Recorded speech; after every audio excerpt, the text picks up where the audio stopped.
संस्कृतभाषायाः अध्ययनं कर्तव्यम्।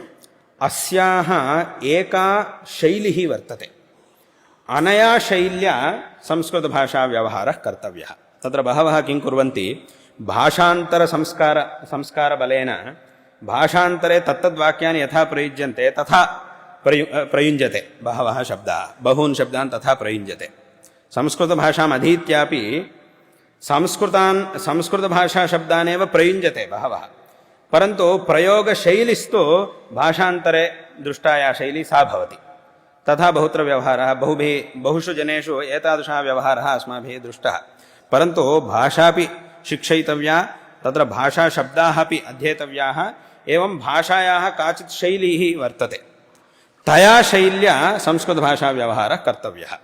तत्र भाषान्तरेषु इत्युक्ते तत्र अर्थस्तु तत्र प्रत्यायनीयः अर्थः एक एव भवति, प्रतिपादनीयः अर्थः एक एव भवति, परन्तु प्रतिपादनार्थं या शैली तत्तद्भाषासु भवति ताम् अनुसृत्य वाक्यप्रयोगः अस्माभिः कर्तव्यः भवति। तत्र संस्कृतभाषायाः काचित् शैली वर्तते, प्रयोगे कश्चन प्रकारः अस्ति, सः प्रकारः अवश्यं ज्ञातव्यः।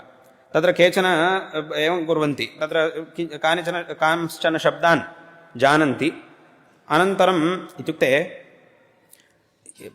भाषान्तरशैल्या संस्कृतभाषाशब्दानां प्रयोगः कदाचित् अध्ययनकाले शोभेत, अध्ययन अनन्तरं तु एतादृशरीत्या प्रयोगः नैव शोभते।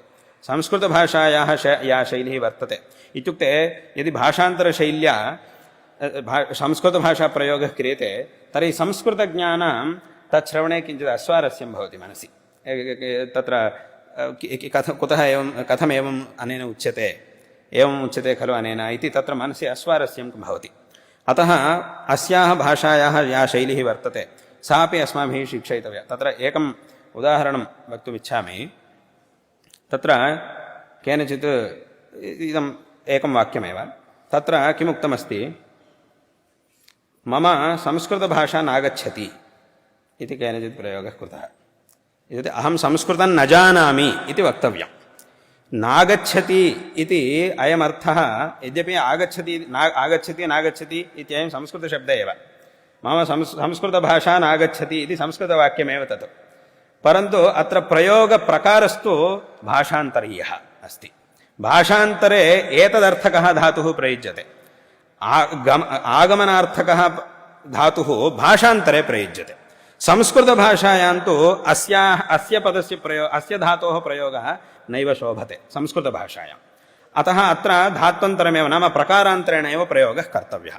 अहं संस्कृतं न जानामि अथवा अहं संस्कृतं जानामि इति वक्तव्यं। कैश्चित् किमुच्यते, मम संस्कृतम् आगच्छति, भाषान्तरे एवं प्रयोगः भवति, मम संस्कृतम् आगच्छति, मम संस्कृतं नागच्छति, आगच्छति नागच्छति इति तथा प्रयोगः संस्कृतभाषायां न क्रियते। एवमेव तत्र व्याघ्रस्य वृक्षारोहणं नागच्छति इति एवं प्रयोगः क्रियते, भाषान्तरे तथा प्रयोगः क्रियते। ಹುಲಿಗೆ ಮರ ಹತ್ತಲಿಕ್ಕೆ ಬರುವುದಿಲ್ಲ इति भाषान्तरे तथा प्रयोगः। तत्र व्याघ्रस्य वृक्षमारोढुं नागच्छति इति एवं प्रयोगः कृतः।